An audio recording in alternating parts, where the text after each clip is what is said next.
말씀으로 하루를 마무리하는 시간, 바이블톡 시간에 함께 하시는 여러분들을 환영하고 축복합니다. 오늘은 성경 말씀이 아닌 제가 예전에도 한번 소개해드렸던 백근기 목사님, 백근기 시인님의 시를 한 편 또 소개하면서 함께 나누면서 그 내용 가운데서 함께 은혜 나누려고 하는데요. 오늘 시의 제목은 바로 사해입니다. 사해. 바닷물이 죽었습니다. 이게 무슨 말인가? 물속에 물고기가 없어 수천 년 죽었다 부르니 숨쉬는 바다는 아님이네.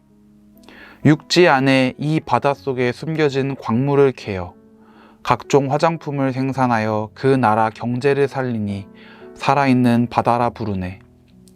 수십 년 만에 다시 찾은 곳, 바다 위에 몸을 누이니 두둥실 떠있는 조각배, 검은 진흙으로 얼굴 마사지, 검둥이가 되어 잠깐 즐겨보네.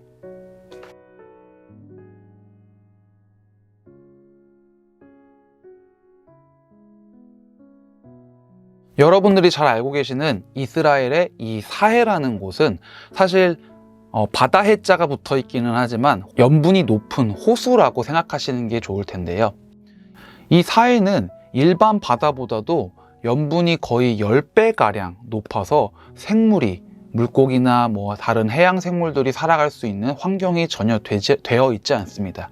그래서 죽은 바다, 사해라고 불리고 있죠.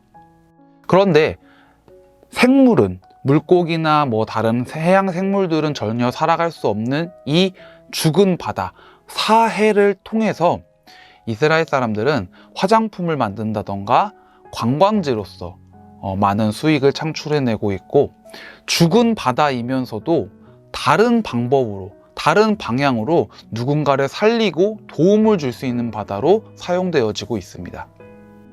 우리 그리스도인들은 세상을 살아가면서 참 많은 고난과 역경과 실패 혹은 아픔과 외로움들을 경험하게 됩니다.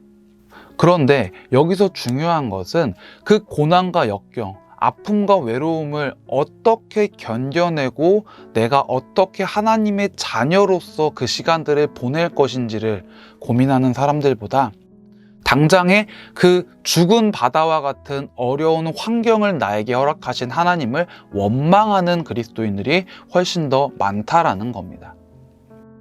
비록 우리가 사해, 죽은 바다라고 부르고 있지만 우리는 그 사해를 통해서 화장품을 만들든지 관광을 하든지 머드팩을 즐긴다든지 할 수 있는 수많은 다른 방향성으로 나아갈 수 있게 됩니다. 이처럼 우리들의 삶 가운데 찾아온 그 사해와 같은 환경도 우리가 어떻게 이겨내고 어떻게 그 안에서 하나님의 뜻을 관철하며 나아가느냐에 따라서 그 어려움들은 우리들의 굳건한 반석이 되어질 수 있고 우리들을 더욱더 단단하게 만들어줄 수 있게 된다는 것입니다. 우리 그리스도인들에게 찾아오는 사해와 같은 그 환경을 결코 두려워하지 않으시길 소망합니다. 오히려 그 사해와 같은 환경들, 시간들, 어려움들을 통해서 우리에게 허락하시는 하나님의 새로운 은혜를, 하나님의 새로운 축복을 경험하시기를 소망합니다. 오늘 이 저녁의 시간, 지금 내가 겪고 있는 어려운 일들은, 어려운 상황들은 무엇이 있는지, 그리고 나는 그 어려운 상황을 바라보면서 어떻게 나아갈지 고민하는지, 아니면 그저 그 환경과 상황에 매몰되어서 어려워하고 힘들어하고 지쳐있는 것에 끝내고 있는지 한번 잘 고민해 보시면서 주님 앞으로 나아가 간구하실 수 있는 그런 은혜의 시간 되시기를 주님의 이름으로 간절히 축복합니다.